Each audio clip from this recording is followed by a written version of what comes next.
Breaking news. Lawrence Bishnoi gang ని ఉగ్రవాద సంస్థగా ప్రకటించాలని చెప్పేసి కెనడా పొలిటీషియన్స్ ప్రభుత్వాలకి ఒక లెటర్ రాయడం జరిగింది. ఇది ఇప్పుడు ప్రపంచవ్యాప్తంగా కూడా సెన్సేషన్ క్రియేట్ చేస్తుంది. అసలు ఎందుకు లారెన్స్ బిష్నోయ్ గ్యాంగ్ ని ఉగ్రవాద సంస్థగా ప్రకటించాలని చెప్పేసి వీళ్ళు కోరుతున్నారు? అసలు కెనడాలో లారెన్స్ బిష్నోయ్ గ్యాంగ్ ఏం చేస్తుంది, దీనికి సంబంధించి అసలు ఏం జరిగింది, మరి ఇప్పుడు ప్రభుత్వాలు ఈ లారెన్స్ బిష్నోయ్ గ్యాంగ్ని ఉగ్రవాద సంస్థగా ప్రకటిస్తాయా లేదా అన్నది ఒక ఉత్కంఠ అయితే మిగిలిపోయింది. ప్రత్యేకంగా చెప్పాల్సిన పని లేదు లారెన్స్ బిష్నోయ్ గ్యాంగ్ గురించి. సో ఇది ఏ రకంగా ఫేమస్ అయింది, ఏ రకంగా లైమ్ లైట్లోకి వచ్చిందో కూడా మనకు తెలిసిందే. పంజాబ్లోని ఫిరోజ్పూర్కి చెందిన 31 ఏళ్ల గ్యాంగ్స్టర్ లారెన్స్ బిష్నోయ్. సో ఇతను ఏ రకంగా పాపులారిటీ సంపాదించుకున్నాడో మనకు తెలిసిందే. సల్మాన్ ఖాన్ని చంపుతానని చెప్పేసి బెదిరించడంతో పలుమార్లు ప్రయత్నాలు చేయడంతో ఒక్కసారిగా లైమ్ లైట్లోకి వచ్చారు. అప్పుడు అందరూ కూడా అసలు ఎవరి లారెన్స్ బిష్నోయ్ అని చెప్పేసి మాట్లాడుకోవడం మొదలుపెట్టారు. సో అతను పంజాబ్లోని ఫిరోజ్పూర్కు చెందిన వ్యక్తి.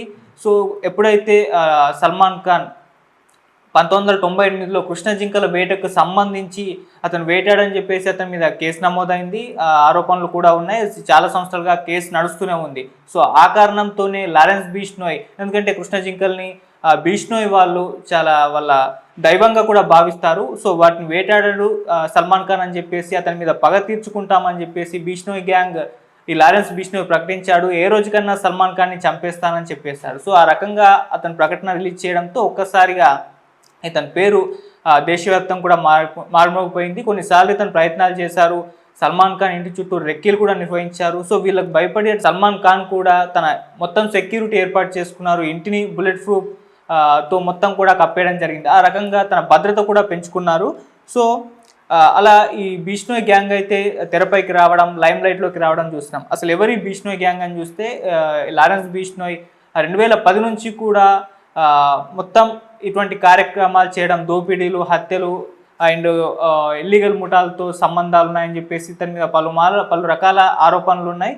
సో ఆ రకంగానే ఇతన్ని అరెస్ట్ చేశారు 2016లో. 2016 నుంచి కూడా ఇతను గుజరాత్లోని సబర్మతి జైల్లోనే ఉన్నారు, ఇప్పటికి కూడా ఉన్నాడు. అలా జైల్లో ఉంటూనే తన నెట్వర్క్ని చాలా, అంటే భారతదేశంలో ఉత్తర భాగంలో 12 రాష్ట్రాల్లో ఇతని ముఠాని విస్తరింపజేశాడు.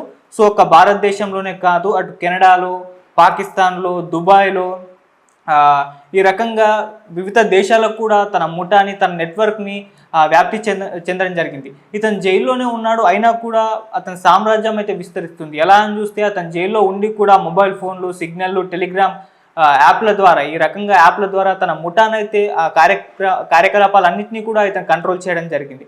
సో అలా జైల్లోనే ఉంటూనే తన నెట్వర్క్ను కూడా పెంచుకుంటున్నాడు. ఈవెన్ తన సామ్రాజ్యంలో, అంటే తన సైన్యంలో దాదాపు 700 మందికి పైగా షూటర్లు ఉన్నారని చెప్తారు. ఆయన ఇంకా పెంచుకుంటున్నాడు తన సైన్యాన్ని. అంటే ముఖ్యంగా అనాథల్ని, ఇంట్లో నుంచి పారిపోయిన వాళ్ళని, బాలల్ని, వీళ్ళందరినీ కూడా తన లోకల్ గ్యాంగ్స్టర్స్ తోటి వీళ్ళందరినీ కూడా కలుపుకొని తన సైన్యంలో చేసుకొని వీళ్ళకు ట్రైనింగ్ ఇచ్చి వీళ్ళతో కూడా ఇటువంటి కార్యక్రమాలన్నింటినీ కూడా చేపిస్తున్నాడు. ఆ రకంగా తన సైన్యాన్ని కూడా పెంచుకుంటూ పోతున్నాడు.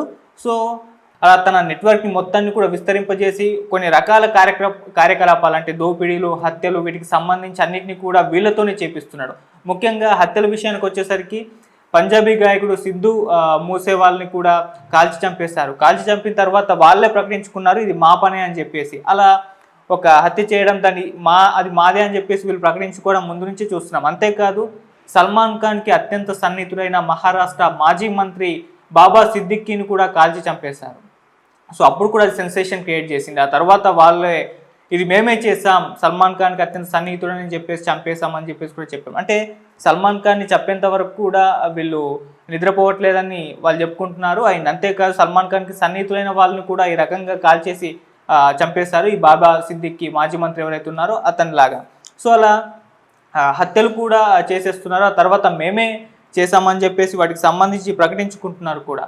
సో ఆ రకంగా ఇటువంటి కార్యకలాపాలన్నింటినీ కూడా తను జైల్లోనే ఉంటూ ఈ యాప్ల ద్వారా అండ్ తనకున్న నెట్వర్క్ ద్వారా మొత్తం కూడా కంట్రోల్ చేస్తూ ఈ రకంగా అయితే తను ఎదగడం మనం చూస్తున్నాం.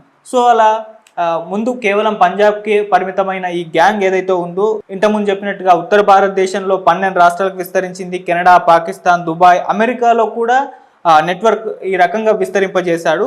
సో అలా ఇప్పుడైతే ముఖ్యంగా చెప్పుకోవాలంటే కెనడాలో ఫుల్ యాక్టివ్గా ఉన్నారు. సో కెనడాలో కొన్ని రకాల యాక్టివిటీస్ దాడులు వీళ్ళు చేయడంతో అక్కడ స్థానికంగా భయాందోళనలు పెరిగిపోయాయి. ముఖ్యంగా కపిల్ శర్మకు చెందిన కేఫ్ పైన 2 సార్లు కాల్పులు జరిపారు. ఒకటి ఫస్ట్ టైం చేసిందేమో కొన్ని వ్యాఖ్యలకు సంబంధించి వీళ్ళైతే అటాక్ చేయడం జరిగింది, కాల్పులు జరిపారు. రెండోసారి ఏంటంటే ఇతను సల్మాన్ ఖాన్కి అత్యంత సన్నిహితుడని చెప్పేసి రెండోసారి కూడా అటాక్ చేసినట్టుగా చెప్తున్నారు. ఆ రకంగా కపిల్ శర్మ కేఫ్ పైన దాడులు జరపడంతో అక్కడ తుపాకులతో పేల్చడంతో స్థానికంగా మొత్తం భయాందోళనలు పెరిగిపోయాయి. అక్కడున్న స్థానిక ప్రజలు కూడా ఈ గ్యాంగ్ పట్ల కాస్త భయంతో అయితే ఉండడం చూస్తున్నాం. సో దీన్ని దృష్టిలో ఉంచుకొని అక్కడ కెనడా పొలిటీషియన్స్ అటు కెనడా ప్రభుత్వానికి మిగతా ప్రభుత్వాలను కూడా రిక్వెస్ట్ చేసినట్టుగా తెలుస్తుంది. ఈ బిష్నోయ్ గ్యాంగ్ ఏదైతే ఉందో దీన్ని ఉగ్రవాద సంస్థగా ప్రకటించండి, అప్పుడే వీరి కార్యకలాపాలను అణచివేసే అధికారాలు అటు భద్రతా సంస్థలకు దొరుకుతాయని చెప్పేసి భావిస్తున్నారు. ఆ రకంగా వీటిని ఉగ్రవాద సంస్థగా ఎప్పుడైతే ప్రకటిస్తారో ఆ తర్వాత భద్రతా సంస్థలకు వీటన్నిటికి కూడా వాటిపైన కంట్రోల్ వస్తుంది, వీళ్ళని అణచివేసే ఒక అవకాశం వస్తుందని నేపథ్యంలోనే ఇప్పుడు కెనడా పొలిటీషియన్స్ అయితే ఈ రకంగా కోవడం జరిగింది. అటు కెనడా పోలీసులు ఇంకొన్ని ఆరోపణలు కూడా చేస్తున్నారు. ఇండియన్ గవర్నమెంట్ ఏజెంట్లతోటి ఈ బిష్నోయ్ గ్యాంగ్కు సంబంధాలు ఉన్నాయని కూడా చెప్తున్నారు. సో ఈ రకంగా బిష్నోయ్ గ్యాంగ్ నేర సామ్రాజ్యం అనేది ప్రపంచవ్యాప్తంగా విస్తరించకుండా ఉండేందుకు వీటిని కంట్రోల్ చేయాల్సిన అవసరం ఉంది. ఇప్పటికే చాలా ఏరియాలలో చాలా దేశాలలో ఇటువంటి కార్యకలాపాలు చేస్తున్నారు. వీటిని ప్రపంచవ్యాప్తంగా విస్తరించకుండా చేయాలి, ఇతని ఆగడాలు ఆపాలని చెప్పేసి అటు కెనడా పొలిటీషియన్స్ అయితే కోరుతున్నారు. సో ఆ రకంగా కపిల్ శర్మ కేఫ్ పైన దాడి సంబంధించి అది తీవ్రతరం కావడం, ఆ సెన్సేషన్ క్రియేట్ చేయడం, అక్కడ స్థానికంగా ప్రజలందరూ భయాందోళనకు గురి కావడం, వాళ్ళకు దగ్గర నుంచి డిమాండ్లు రావడంతో ఈ రకంగా లెటర్ అయితే రాయడం జరిగింది. మరి దీని పట్ల కెనడా ప్రభుత్వం ఏ విధంగా రియాక్ట్ అవుతుంది, మరి ఇండియన్ గవర్నమెంట్ ఏ విధంగా రియాక్ట్ అవుతుందో కూడా చూడాలి. అండ్ వీళ్ళు ఆరోపణలు ఏదైతే చేస్తున్నారో ఇండియన్ గవర్నమెంట్ ఏజెంట్లతో సంబంధాలని చెప్పేసి దానికి ఇండియన్ గవర్నమెంట్ ఏం సమాధానం చెప్తుందో చూడాలి. అంటే గత కొంతకాలంగా కెనడాకు ఇండియాకు మధ్య పడట్లేదు, కాస్త దూరం పెరిగిందన్న వార్తలు కూడా మనం చూస్తూ వస్తున్నాం. మరి అటువంటి నేపథ్యంలో ఇటువంటి ఆరోపణలు చేసిందా అన్న చర్చ కూడా వస్తుంది. మరి ఇప్పుడు బిష్నోయ్ గ్యాంగ్ని ఉగ్రవాద సంస్థగా ప్రకటిస్తారా లేదా అని కూడా మనం వెయిట్ చేసి చూడాలి.